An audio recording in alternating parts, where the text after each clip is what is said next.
Andiamo avanti con la presentazione della tua nuova centrale di allarme e vediamo in questo video come attivare, disattivare o gestire il nostro impianto realizzato con la centrale AXO 4G. Tutti questi video andranno a comporre una intera playlist dedicata a questa centrale, quindi risponderò a tutte le domande che porrai nei commenti nei prossimi video. Oggi parliamo di come inserire, disinserire o gestire l'impianto realizzato con la centrale AXO. Quindi come è possibile gestire il nostro impianto di allarme? La centrale AXO mette a disposizione, come abbiamo detto in precedenza, un bus RS485 al quale possono essere collegate tastiere di sistema e quindi tastiere con display LCD che possono essere la tastiera Florence, la tastiera Siena o la tastiera Venice, ma anche inseritori per chiave elettronica per chi vuole massima semplicità di utilizzo senza dover ricordare i codici. L'inseritore per chiave a transponder permette al cliente infatti di attivare, disattivare ma parzializzare anche il nostro impianto in base alle configurazioni che avrà fatto l'installatore. Inoltre, tramite chiave personalizzata è possibile riconoscere l'utente che ha attivato e disattivato, che ha compiuto quell'operazione nel nostro sistema. Ad esempio, se diamo la chiave elettronica al giardiniere, sapremo sempre quando ha attivato o disattivato il nostro impianto.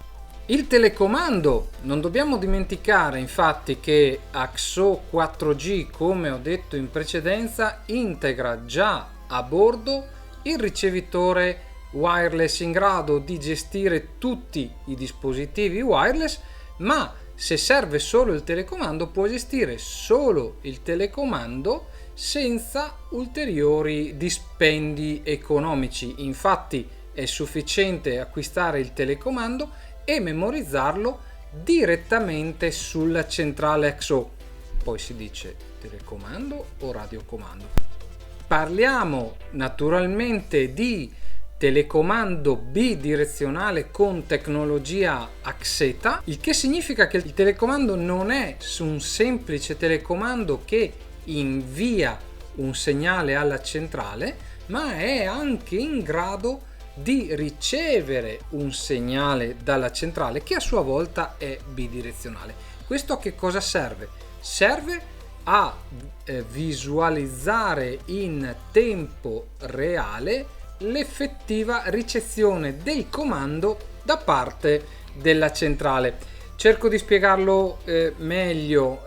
Il telecomando invia un segnale alla centrale, la centrale esegue il comando, facciamo un esempio, inserimento totale, la centrale inserisce totale, risponde inviando a sua volta un segnale al telecomando che visualizzerà tramite il LED rosso, in questo caso totale, l'inserimento totale della centrale. Quindi il mio telecomando mi dirà effettivamente se ho inserito, disinserito, parzializzato a seconda del colore del LED e quindi sono certo di aver eseguito l'inserimento, il disinserimento, ma posso anche interrogare.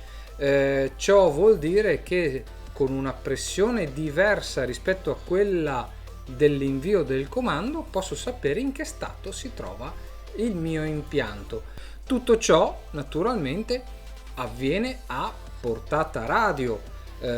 Parliamo di portate radio veramente importanti, sulla carta 1 chilometro. Non mi piace parlare di distanze poiché tutti parlano di distanze, ma le distanze del wireless vanno sempre calcolate in aria libera e sappiamo benissimo che un impianto in aria libera non può esistere, quindi c'è sempre un muro perché la centrale è in casa e io il telecomando lo uso dall'esterno. ci sono disturbi, ci sono altre radiofrequenze, può esserci il mondo ormai nell'etere, ma possiamo parlare di distanze veramente importanti che vanno comunque verificate direttamente su ogni singolo impianto, perché ogni singolo impianto può avere una propria causa di disturbo, o meglio di attenuazione del mio segnale radio. Ma possiamo attivare e disattivare anche tramite menu vocali. Se aggiungiamo una scheda SIM alla nostra centrale AXO 4G, infatti possiamo attivare il nostro sistema anche tramite menu vocale. La centrale mette a disposizione infatti un menu vocale interamente guidato, attraverso il quale l'utente può semplicemente attivare, disattivare, parzializzare, ma anche escludere delle zone. Ma parleremo del menu vocale in un video a lui dedicato. Possiamo anche utilizzare delle semplici stringhe SMS attraverso le quali anche in questo caso attivare, disattivare e compiere una serie di operazioni, delle quali anche in questo caso parleremo in un video dedicato. Ma non possiamo dimenticare l'app.